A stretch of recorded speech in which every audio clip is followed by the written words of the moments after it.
y'all looking? And I'm listening. Did everybody see where was? Yeah. So now if somebody says, turn left at you know where you are. Fruitland was part of the Edneyville and Clear Creek communities for most of the early history of Henderson County. There was no community called Fruitland. There was Edneyville and there was Clear Creek. So depending on what part of this Fruitland area you are, you would probably either consider yourself Clear Creek or Edneyville. It was 1883 when they decided to put a post office in this community, and they needed to come up with a name, and somebody came up with the name Fruitland, meaning the land of fruit, because they had it was growing a lot of fruit here, primarily peaches and grapes then. It wasn't even apples, but we're going to go up. When we leave here, we're going to turn left, and we're going to go to the heart of the Fruitland community right there where the stop signs are. There's four-way stops. And you can see the remnants of the old stores, and right there in that intersection was where the early post office was. The first postmaster was David Merrill, and it closed in 1906.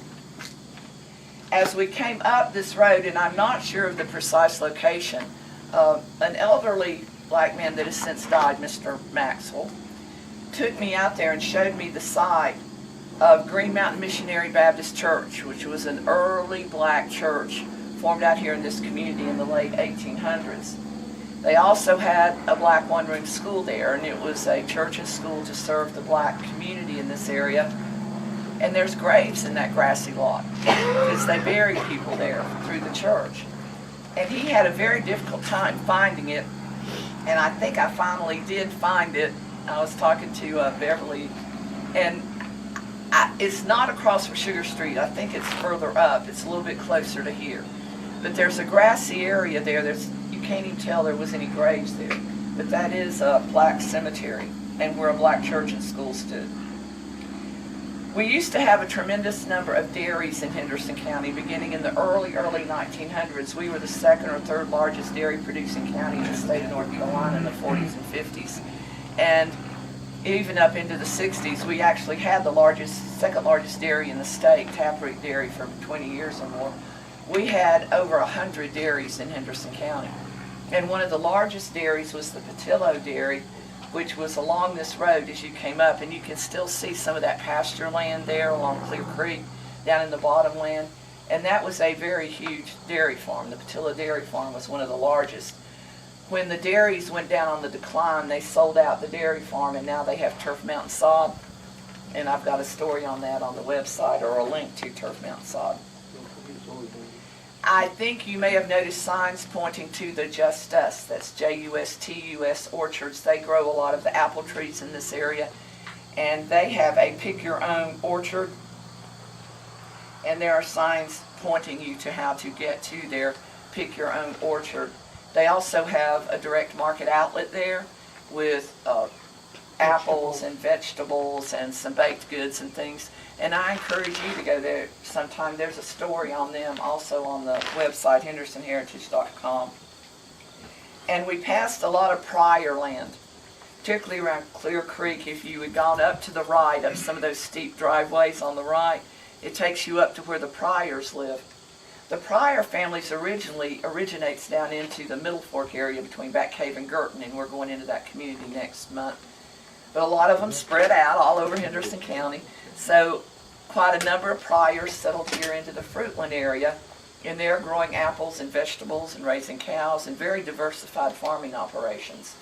And there's a story, I believe, about them on the website. They actually have a booth at the Curb Market, and she does all of her own baking and everything up here in the home plates up here.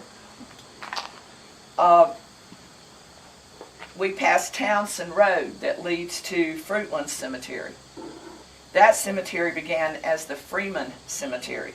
The Freeman family was in old Rutherford County way before the Revolutionary War ever started. And the descendants, just spread all over into Henderson and Rutherford and Polk County. That cemetery is now a community cemetery and being maintained by Fruitland Baptist Church.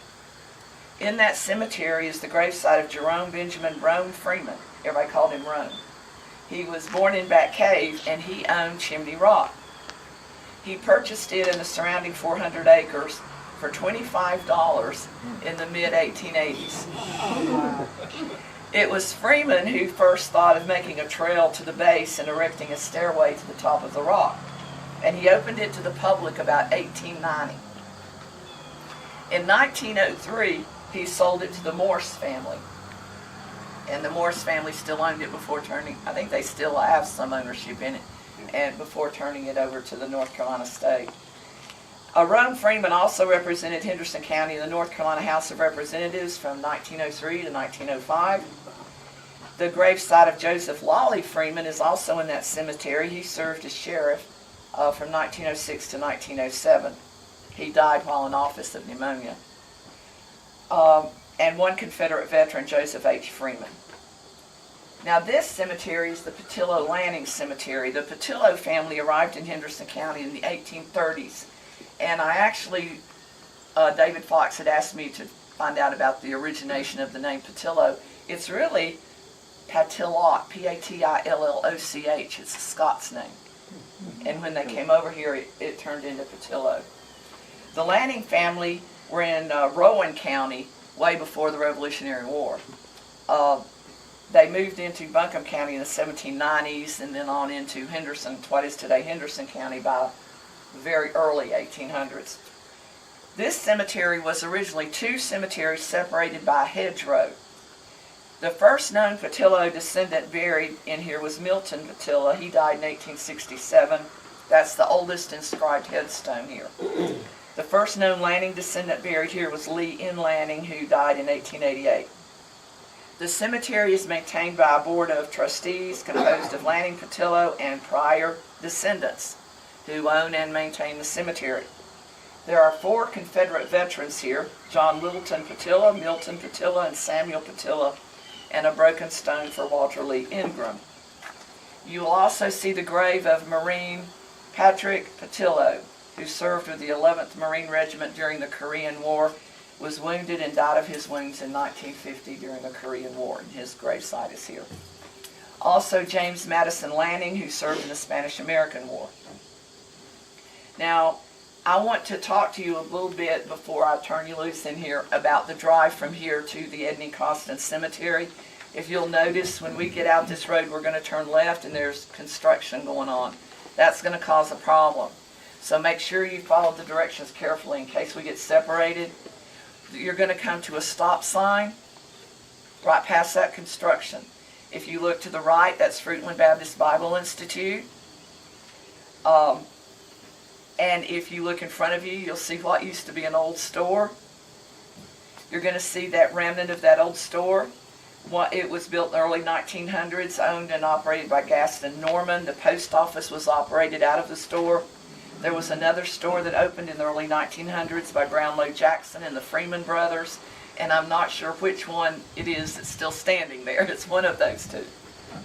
A store remained in Fruitland there at the intersection of South Mills Gap Road and Old Clear Creek Road until 1980s, at least. We're going to pass Fruitland Baptist Bible Institute, which is on your right. In 1898, the Green Mountain Academy opened by the Carolina Baptist Association. The school later changed its name to the Fruitland Institute. Several early political leaders served on that first board, including Jonathan Williams and Jesse Sherrill Rhodes. At first, it was an elementary and high schools for county students, and it was a private school, supposedly giving a better education than the publicly supported little one-room schools. If parents could not afford the cost, the students could work for their tuition.